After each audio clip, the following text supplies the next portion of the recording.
Shri Sachchidananda Sadhguru Sainath Maharaj key జై. శ్రీ సాయి సచరిత 758 పేజీలోని 51 అధ్యాయం 89 నుంచి ఈరోజు చదువుతున్నాము. సాయిబాబా దర్శనంతో దీక్షితుని మనసు ద్రవించింది. కళ్ళు అశ్రువులతో నిండాయి. ఆనందం ఉప్పొంగింది. నేను కూడా నీకోసం ఎదురు చూసి నిన్ను కలుసుకోవడానికి షామాను నగరుకు పంపాను అని సాయిబాబా అతనితో స్పష్టంగా చెప్పారు.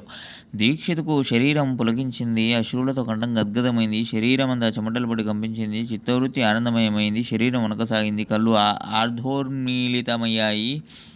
అపరిమిత ఆనందంతో ఈరోజు నా దృష్టి సఫలమైందని సాయి చరణాలను ఆలింగనం చేసుకున్నాడు. మనసుకు ధన్యత అనిపించింది. అతనికి ఎనలేని ఆనందం కలిగింది. అలా తన శరీరాన్ని సంపాదించాడు.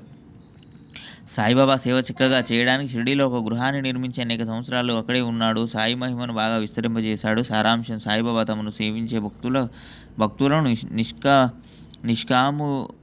నిష్కాములనుగా చేస్తారు. వారు భక్తులకు విశ్రామధామం, భక్తులకు పరమ సుఖాన్ని ప్రసాదిస్తారు.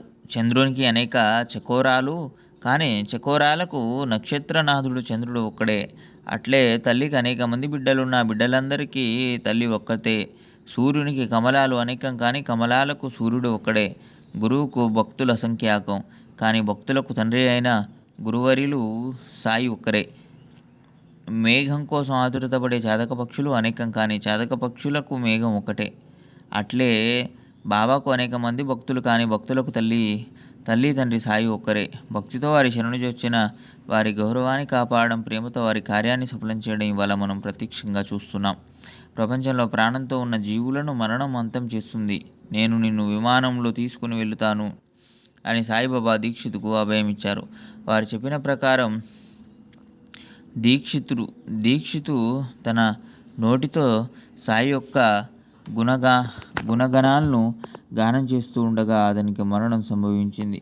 నేను ప్రత్యక్షంగా నా కళ్ళతో చూశాను. మేము రైలు బండిలో ఒక బల్ల మీద కూర్చొని పరస్పరం సాయి సమర్థుని గూర్చిన విషయాలలో మగ్నమై ఉండగా అతడు అకస్మాత్తుగా విమానాన్ని ఎక్కినట్లు అనిపించింది. దీక్షిత్ ఆ సమయాన్ని ఉపయోగించుకుని అకస్మాత్తుగా తన మెడను నా భుజంపై ఆంచి సుఖాన్ని, శాశ్వతానందాన్ని పొందాడు. 105వ నుంచి మరో వీడియోలో చదువుకుందాం. సచ్చిదానంద సద్గురు సాయినాథ్ మహారాజ్ కి జై.